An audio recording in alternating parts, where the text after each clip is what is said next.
And now his news conference. Good afternoon, everybody. Last night, I had a chance to speak to the leaders of the House and the Senate and reached out to those who had both won and lost in both parties. I told John Boehner and Mitch McConnell that I look forward to working with them. And I thanked Nancy Pelosi and Harry Reid for their extraordinary leadership over the last 2 years. After what I'm sure was a long night for a lot of you, and needless to say, it was for me, I can tell you that, some election nights are more fun than others. Some are exhilarating, some are humbling. But every election, regardless of who wins and who loses, is a reminder that in our democracy, power rests not with those of us in elected office, but with the people we have the privilege to serve.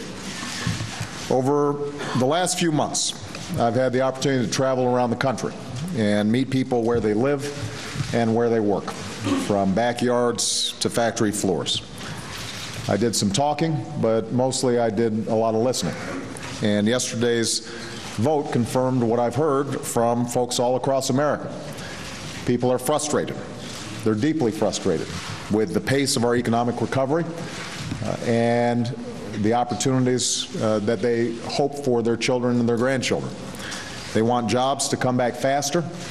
They want paychecks to go further. And they want the ability to give their children the same chances and opportunities as they've had in life.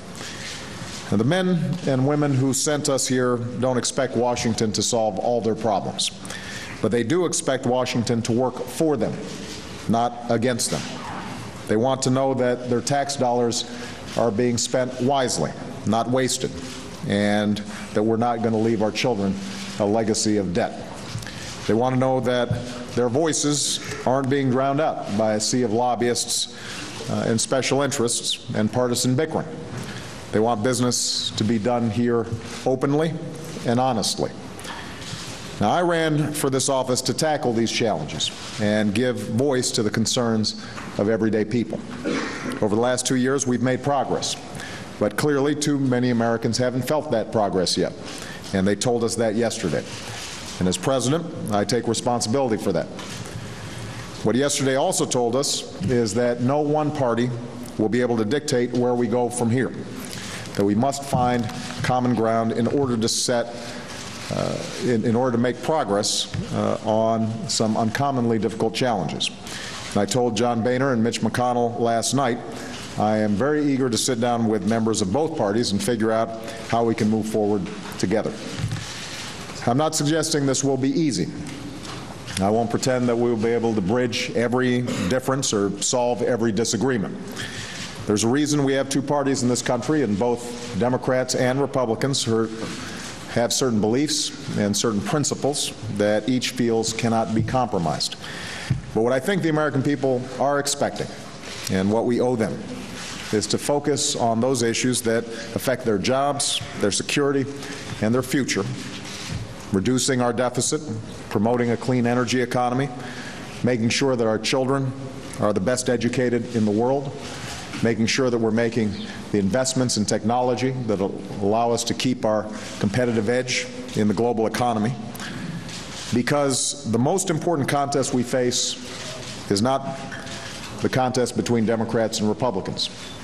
In this century, the most important competition we face is between America and our economic competitors around the world. To win that competition and to continue our economic leadership, we're going to need to be strong and we're going to need to be united. None of the challenges we face lend themselves to simple solutions or bumper sticker slogans, nor are the answers found in any one particular philosophy or ideology. As I've said before, no person, no party has a monopoly on wisdom. And that's why I'm eager to hear good ideas wherever they come from, whoever proposes them.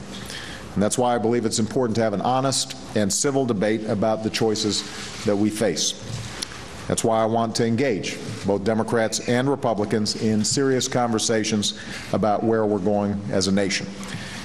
With so much at stake, what the American people don't want from us especially here in Washington, is to spend the next 2 years refighting the political battles of the last 2. We just had a tough election. We will have another in 2012. I'm not so naive as to think that everybody will put politics aside until then, but I do hope to make progress on the various serious problems facing us right now. And that's going to require all of us, including me, to work harder at building consensus. You know, a little over a month ago, we held a town hall meeting in Richmond, Virginia. And one of the most telling questions came from a small business owner who runs a tree care firm. He told me how hard he works and how busy he was, how he doesn't have time to pay attention to all the back and forth in Washington. And he asked, is there hope for us returning to civility in our discourse, to a healthy legislative process?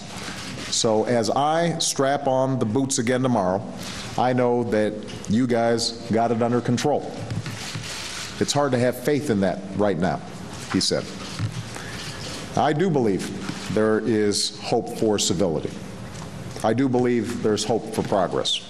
And that's because I believe in the resiliency of a nation that's bounced back from much worse than what we're going through right now. A nation that's overcome war and depression, that has been made more perfect in our struggle for individual rights and individual freedoms.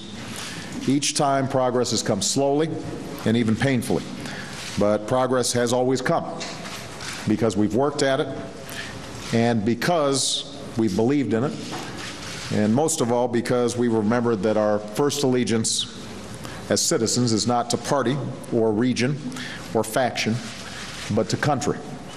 Because while we may be proud Democrats or proud Republicans, we are prouder to be Americans. And that's something that we all need to remember right now and in the coming months.